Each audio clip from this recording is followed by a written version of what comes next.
ہمارے سابق حکمرانوں نے جس طرح 3.5 سال 4 سال میں معیشت کو تباہ و برباد کیا، قوم سے جھوٹ بول بول کر کے وقت گزاری کی، اور اپنے وعدے سارے بھول گئے جو انہوں نے نوجوانوں سے وعدہ کیا تھا۔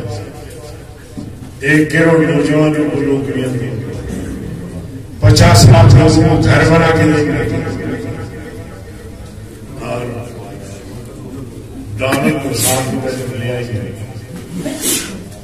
معیشت کو آسمان کی زمین تک پہنچائیں گے۔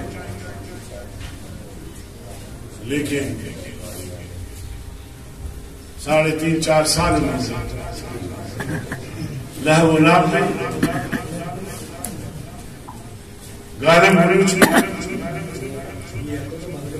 اور جھوٹ بول کر وقت گزارا۔ نہ معیشت میں بہتری ہے، نہ نوجوانوں کو نوکریاں ملی، نہ کسی کو گھر ملا، یہاں تک کہ معیشت زمین بوجھ ہو گئی۔ اب اس معیشت کو ہم اٹھانے کی کوشش کر رہے ہیں، مگر اس میں وقت لگے گا۔ میں یہ نہیں کہتا کہ مہنگائی بڑھ گئی ہے، گزشتہ حکومت سے بھی زیادہ مہنگائی ہو گئی ہے اور تسلسل جاری ہے۔ آغاز وہیں سے ہوا، اس میں ابھی کوئی رکاوٹ، ہم نے بھی کوئی بند نہیں باندھ سکے۔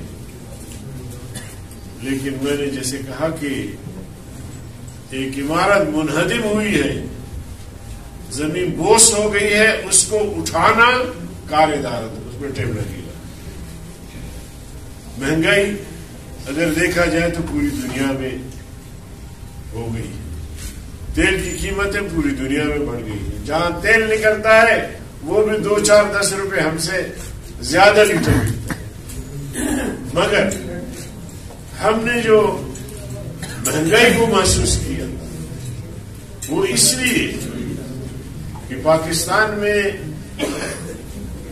رہنے والے لوگوں کا ایک طبقہ جو 35 سے 40% وہ لوگ ہیں جو غربت کی لکیر سے نیچے زندگی گزارتے ہیں، غریب ہیں، مزدوری کرتے ہیں، ہاتھ کی کمائی، کسی بلڈنگ میں کام کرتے ہیں، سڑک پہ کام کرتے ہیں، کسی فیکٹری میں کام کر رہے ہوتے ہیں، جنگلوں میں ہے، بیابانوں میں ہے، ریگستانوں میں ہے، یہ لوگ متاثر ہوئے چونکہ پہلے ہی غریب تھے۔ اب جو اوپر سے یہ مہنگائی آ گئی تو اس سے یہ طبقہ زیادہ متاثر ہوا۔ آج بھی آپ دیکھیں گے سرمایہ دار، جاگیردار، صنعت کار آج بھی عیاشیاں کر رہے، اپنے روپوں کو ڈالر کی شکل میں کیش کر کے گھروں میں رکھے ہوئے، باہر بھیج رہے، ملک کے ساتھ ان کی یہ وفاداری۔ اس لیے ہم سمجھتے ہیں کہ جو موجودہ صورتحال ہے یہ سابقہ صورتحال کا تسلسل ہے اور اس پر کوششیں جاری ہیں۔ امید ہے کہ بہتری آئے گی انشاءاللہ۔ یہ چند گزارشات تھی، اگر کوئی سوال کرنا چاہے یہ سوال ہے کہ سپریم کورٹ نے اگر فیصلہ دے دیا کہ الیکشن ہو پنجاب اور KPK میں، تو اس حوالے سے حکومت اور PTM کی جو حکومت ہے اس کا کیا لائے عمل ہوگا؟ کیا الیکشن کروائے جائیں گے؟ دیکھیے الیکشن تو ہونے ہیں، ٹائم پر ہونے ہیں، مگر ہم نے دیکھا ہے کہ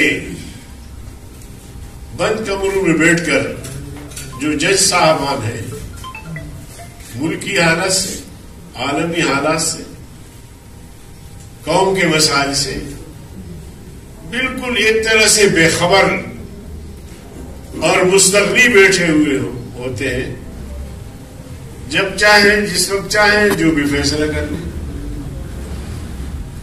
اس لیے میں سمجھتا ہوں کہ ججز ہوں،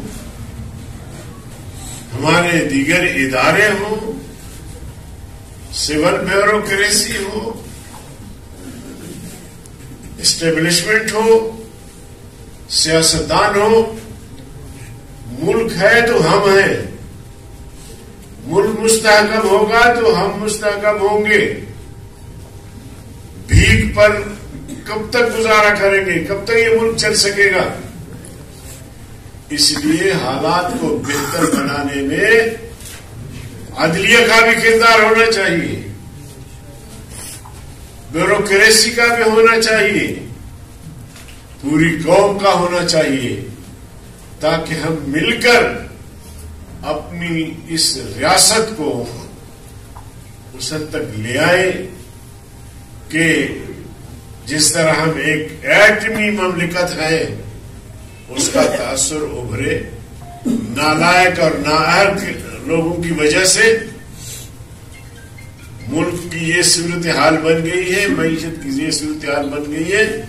اس کے لیے وحدت کی ضرورت ہے اور پوری قوم کی یکجہتی کی ضرورت ہے. اس میں ادارے ہیں، وہ بھی اس کا حصہ بنے تاکہ ملک اور ملک کی معیشت صحیح سمت پر گامزن ہو سکے. آپ کو یہ لگتا ہے کہ اس پہ من و عمل درآمد ہوگا جو الیکشن کے حوالے سے؟ دیکھیے سپریم کورٹ کے فیصلے جب بھی ہوئے ہیں ملکی مفاد میں، قومی مفاد میں، ان پر عمل درآمد ہوا ہے. اب بھی اگر ایسی کوئی بات ہوگی تو ظاہر ہے کہ ادارے پابند ہے، حکومت پابند ہے کہ ان پر عمل درآمد. مولانا صاحب، آپ کو یہ لگتا ہے کہ پی ڈی ایم نے حکومت میں آ کے غلطی کی ہے؟ عمران خان کی حکومت نہیں گرانا چاہیے تھا؟ دیکھیے، میں سمجھتا ہوں کہ پی ڈی ایم نے ملک کے لیے، اس قوم کے لیے، ملک کی معیشت کو بہتر بنانے کے لیے یہ چیلنج قبول کیا. اور یہ چیلنج ہے. ہر جگہ ہم جاتے ہیں، ہم سے سوال ہوتے ہیں کہ جی مہنگائی بڑھ گئی، جی بے روزگاری ہے، کھانے کو کچھ نہیں مل رہا.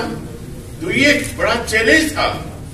لیکن ہم نے دیکھا کہ عمران خان ملک کو غرقاب کر رہا ہے، ملک ڈوب رہا ہے، ملک کی معیشت ڈوب چکی ہے.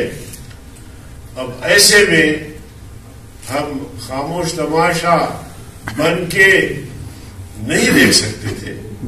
اس لیے میں سمجھتا ہوں کہ پی ڈی ایم نے جو قدم اٹھایا وہ ملک کے لیے، ملک کی بہتری کے لیے، معیشت کی بہتری کے لیے، اور اس میں ہم ابھی بھی لگے ہوئے.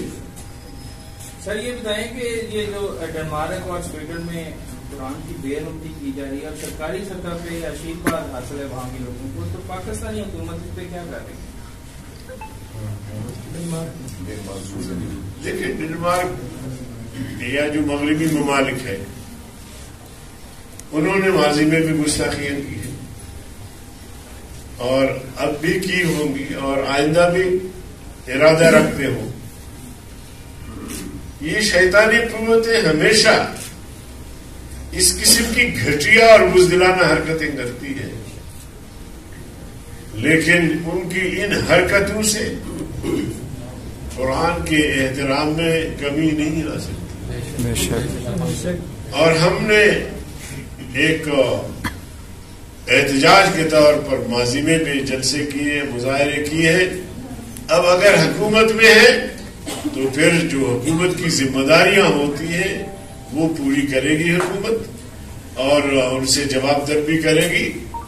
لیکن یہ ہے کہ یہ نادان سمجھتے ہیں کہ اس قسم کی حرکتوں سے قرآنی تعلیمات کو روکا جائے گا یا قرآن کا جو احترام ہے اس کو روکا جائے گا. تو یہ خاطر جمع رکھیں، مسلمان زندہ ہیں پوری دنیا میں، 2 ارب سے زیادہ مسلمان ہیں، ان کے سینوں میں قرآن ہے اور قرآن کا احترام بڑھتا جائے گا اور یہ لوگ